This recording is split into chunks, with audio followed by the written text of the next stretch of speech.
کیا آپ جانتے ہیں یہودی دیوار گریہ کے سامنے آہ گزاری کیوں کرتے ہیں؟ اس دیوار کا بنیادی پتھر کس نے نصب کیا؟ یہودیوں کی باجماعت عبادات قبلہ اور غرقت کیا ہے؟ جنت البقیع کا پرانا نام بقیع الغرقت کیوں تھا؟ یہودی ہر جگہ کیوں غرقت کی شجرکاری کر رہے ہیں؟ یہ وہ سوالات ہیں جو ہر مسلمان کو پتہ ہونے چاہیے۔ میرا نام ہے احتشام اور آپ دیکھ رہے ہیں جی کے وتھ شام۔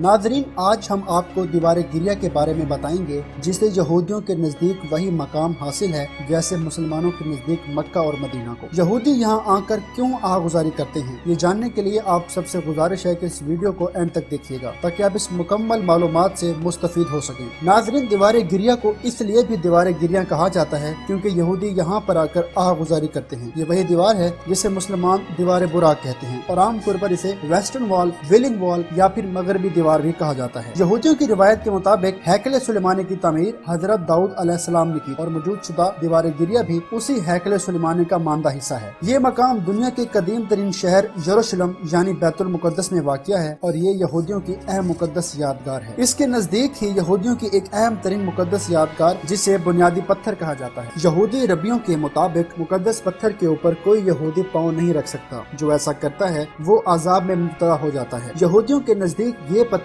دیوار گریہ کے بالکل مخالف سائڈ واقع ہے، لیکن مسلمان اس حصہ کو مسجد اقصی کا حصہ سمجھتے ہیں۔ دراصل مسلمان اس لیے بیت المقدس کا حصہ سمجھتے ہیں کہ اس سے واقع معراج کی نسبت ہے، کیونکہ واقع معراج کی رات آپ صلی اللہ علیہ وآلہ وسلم کا براق اسی مقام پر آ کے رکا تھا۔ اسلامی روایات کے مطابق ہیکل سلیمانی حضرت داؤد علیہ السلام نے تعمیر کرانے کا منصوبہ بنایا تھا۔ ہیکل سلیمانی سے پہلے یہودیوں کا کوئی مقدس مقام نہ ہوا کرتا تھا۔ یہ لوگ خانہ بدوشوں کی طرح زندگی گزارتے تھے اور جس خیمہ میں تابوت سکینہ رکھا ہوتا اس طرف منہ کر کے عبادت کرتے، مگر جب حضرت داؤد علیہ السلام کو نبوت ملی تو انہوں نے یہودیوں کے لیے مخصوص عبادت گاہ ہیکل سلیمانی تعمیر کرنے کا منصوبہ بنایا۔ اس منصوبہ کی تکمیل حضرت سلیمان کے دور میں ہوئی اور اس کی تعمیر میں جنات اور انسانات دونوں نے حصہ ملایا۔ یہودی اسے ہیکل سلیمانی کو اپنی عبادت گاہ کا مرکز سمجھتے رہے اور اسی مرکزی عبادت گاہ میں تابوت سکینہ رکھا گیا۔ ہیکل سلیمانی میں صرف اور صرف با اثر افراد کے جانے کی اجازت تھی۔ حضرت سلیمان کی وفات کے بعد یہ قوم سرکش ہو گئی اور راہ رات سے بھٹک گئی۔ اللہ تعالیٰ کی طرف سے ان پر انبیاء کرام مابعوث ہوتے رہے، مگر اس قوم کی سرکشی ختم نہ ہوئی۔ ان کی سرکشی کا عالم یہ تھا کہ یہ انبیاء کرام کو شہید کر دیا کرتے تھے۔ پھر اللہ تعالیٰ کی طرف سے ان پر عذاب نازل کیا گیا اور بخت نصر جو کہ بابل کا بادشاہ تھا اس نے تل ابیب کے علاقے پر حملہ کر دیا اور آدھے سے زیادہ